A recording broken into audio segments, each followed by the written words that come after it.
la detención que se hizo ayer, el operativo, ¿a quién beneficia? Es algo que también han estado muchos preguntándose. Tiene que ver con la visita de Joe Biden y Justin Trudeau la próxima semana. A lo mejor el canadiense no se siente tanto, pero sí el presidente de los Estados Unidos, porque está esta lucha frontal contra el tema del fentanilo y la gente de este cártel, se le acusa de estar relacionados directamente con el trasiego de este tipo de droga, la cual ha dejado ya bastante pérdida de vida en aquel país.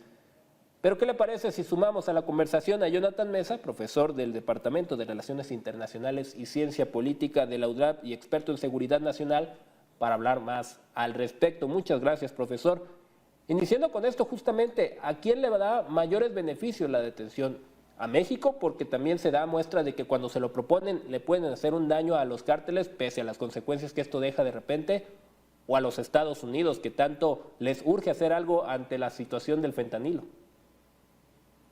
Gracias, Francisco. Muy buenos días a ti y a todo el auditorio que nos escucha en Mega Noticias. Bueno, básicamente lo que tenemos es un gran resultado de las fuerzas de seguridad federales con la captura, vamos a decirlo, de una operación casi quirúrgica. ¿Y esto a quién beneficia en una primera instancia? La credibilidad de las instituciones del Estado mexicano, especialmente de las instituciones de seguridad y sobre todo de la eficacia. Nos muestra la eficacia de operaciones que se realizan con trabajo de inteligencia. Ya lo declaró así el propio secretario de la Defensa, la secretaria de Seguridad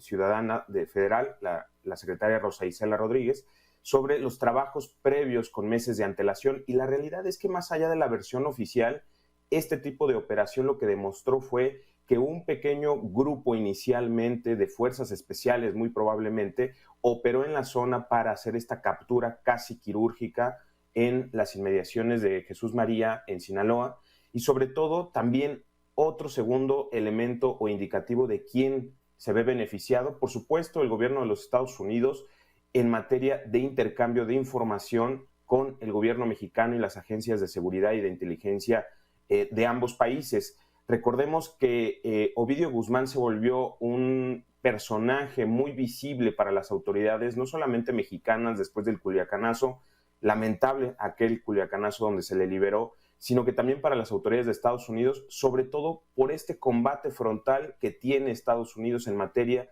de combate al tráfico del fentanilo, que se ha convertido en una verdadera pandemia de seguridad nacional para su población y que en el marco del entendimiento bicentenario ha presionado al gobierno de México. Entonces, en una tercera instancia me atrevería a decir que también se beneficia a la ciudadanía mexicana, dado que la estrategia de seguridad da un giro también, ya que de lo que había afirmado el propio presidente López Obrador de que no iba a perseguir a grandes líderes del crimen organizado, de la delincuencia organizada, pues bueno, este hecho fundamentalmente en colaboración con autoridades, pues bueno, da de manifiesto un cambio o un giro en la estrategia y la captura, pues también, pues de alguna forma recupera la credibilidad después de aquel lamentable hecho del año 2019 y que en este 2023 nos muestra una faceta distinta de la estrategia de seguridad y de las acciones, y sí hay que decirlo con todas sus luces, esto es parte también de la colaboración y del intercambio de información con agencias de seguridad, inteligencia y de combate a las drogas de Estados Unidos. Profesor, si ya lo hicieron en esta ocasión y sabiendo que existen otros grupos criminales que de verdad tienen no solo influencia, sino que tienen prácticamente áreas controladas del país, ¿podríamos esperar más acciones de este tipo considerando, insisto, que las consecuencias pueden ser serias como tener ciudades en jaque? A lo mejor pensar que tienen hasta presupuestado que esto sería parte de la reacción, pero que concluyeron la detención. ¿Hay que estar esperanzados que la estrategia seguirá dejando nombres pesados en la lista? Pues más allá del combate a líderes visibles que siguen siendo objetivos prioritarios, sobre todo para los Estados Unidos, la realidad es que se está restableciendo la cooperación en materia de seguridad México-Estados Unidos y sobre todo, hay que decirlo muy claramente, sí ha ejercido mucha presión el gobierno de Estados Unidos y el Congreso de los Estados Unidos sobre el gobierno mexicano. Entonces, yo creo que sí vamos a esperar mayores operativos en diferentes zonas del país, sobre todo para desarticular lo que son las operaciones financieras, logísticas de la delincuencia organizada que tiene presencia en estados de nuestro país y sobre todo, respectivamente, esto hay que decirlo muy claro, el año pasado, 2022, fue uno de los años más importantes de presiones que recibió el gobierno mexicano por parte de Estados Unidos. El Congreso de los Estados Unidos le pidió al gobierno de Joe Biden presionar mucho más al gobierno de López Obrador.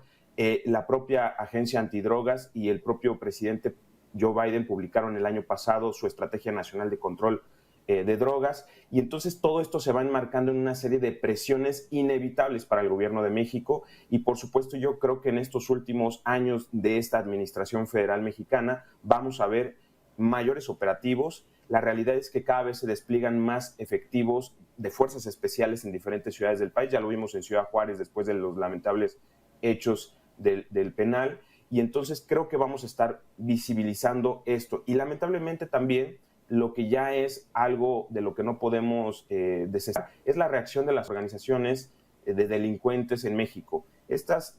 organizaciones delincuenciales van a tener este tipo de actividades cuando se capturen a grandes líderes, como eso de Ovidio. Y por otro lado, creo que también vamos a seguir viendo manifestaciones de violencia en algunos puntos cercanos en donde tienen control territorial, en donde están también las disputas territoriales entre diferentes organizaciones delincuenciales. Lamentablemente eso va a ocurrir. No se espera que la violencia en nuestro país este 2023 disminuya. Lamentablemente la realidad es esa. Las organizaciones tienen mucho poder de fuego, control incluso territorial, ya lo han demostrado en esta ocasión, pero lo que me parece muy importante y atinado es que ahora sí las fuerzas del orden y de seguridad y de justicia en México estén actuando de manera frontal contra la delincuencia, sobre todo porque a raíz de haber permitido una actitud laxa por parte del gobierno federal respecto a este tipo de detenciones, pues esa fue la manera en cómo comenzaron ellos a encontrar, los delincuentes,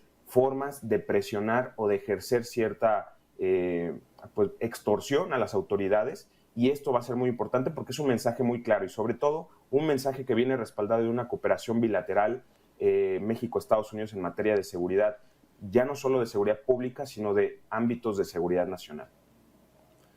Profesor, gracias por estos minutos que nos brinda y sobre todo esto que nos deja ver y entender que sí, es una buena señal y algo que algunos están reconociendo, algunos lo buscan minimizar. El punto es que también lo político juega mucho en esto, pero el análisis